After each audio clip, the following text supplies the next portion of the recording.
سلام علیکم برادران سوزن خوبین همه بپرسه که باتل چی شد ما باتل روزی 22 اکتبر مونده بودیم با یک سببایی که پرس کنفرانس میبریم میفهمیم با چی سبب روزی باتل یکمی نویابر مونده همین نویابر مونده گیده نصیب باشد باتل میگذاره در همین شهر دوشنبه تو دهمای نویابر ویدیوش در یوتیوب میبریم سلام برادران سرپرستی ما در همین باتل اداره بوکمیکری فرمولا 55 گفته نشود خدا نشانت در اولو یکی بایتید شما این رو قبول کردن میتوانید؟ اینجا جای بایتی و بریدن نداره باتل سودیا نداره ایران یک شو میگذاره.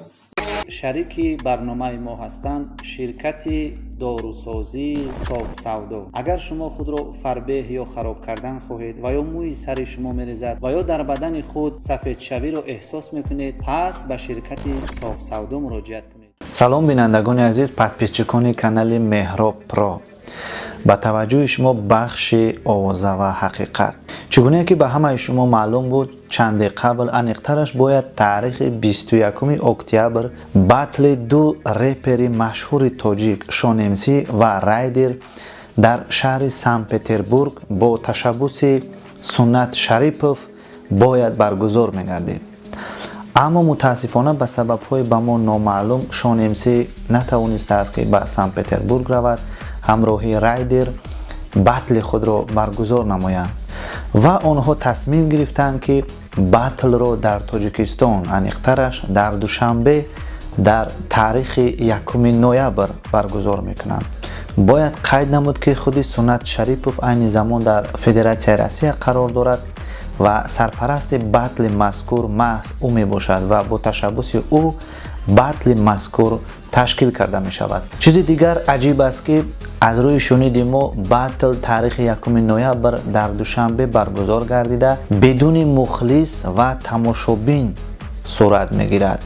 یعنی مخلصان شان امسی و مخلصان رایدر نمی توانند که در این باتل اشتراک کنند و رپر دوست داشته خود را هنگام برآمد دستگیری نمایند. و سوال دیگر این است که کیها باتل مذکور را داوری یعنی سودیگی میکنند تا حال به ما معلوم نیست و شما عقیده های خود را در کامنتار یا نویسید که میخواهید که کی با این باتل که تمام مردم تاجیکستان انیقترش مخلصان رپ آن را انتظار هستند داوری یعنی سودیگی کند. به اندیشه شما در این باتل کی غالب میبراید شان امسی و یا رایدر؟ هر دو رپسرها هم مهارت خوبی باتل کردن را دارند و به اندیشه شما در این سبقت کی غالب میبراید شان امسی و یا رایدر؟ اندیشه های خود را در کامنتار ها حتما نویسید. و باتل دیگری که امروز تمام مخلصان آن را انتظار هستند این باتل رست پرو رالیک و امی بی می باشد که باید موافق نقشه با تشبوس سنت شریپوف نیز در سن پتربورگ برگزار می گردید. اما تا حال تاریخ برگزاری این باتل انیق نشده است و معلوم نیست که این باتل برگزار می گردد یا نه. ضمن صحبت ها رالیک چندین مراتبه ابراز نموده است که آماده است که در این باتل اشتراک کند و با امی بی غالبیت به دست بیارد. به اندیشه شما در باتل مذکور رالیک غالب میبرد و یا امی بی اندیشه های خود را نویسید. خیر تا بخش دیگر تنصیحت و پیروز باشید. روزی 1 نوامبر میشه. روزی 1 نوامبر دوشنبه بود. از شما چی انتظار شوند مخلصان شما؟ چی انتظار؟ یکچند گپای بین باید زور سخت است.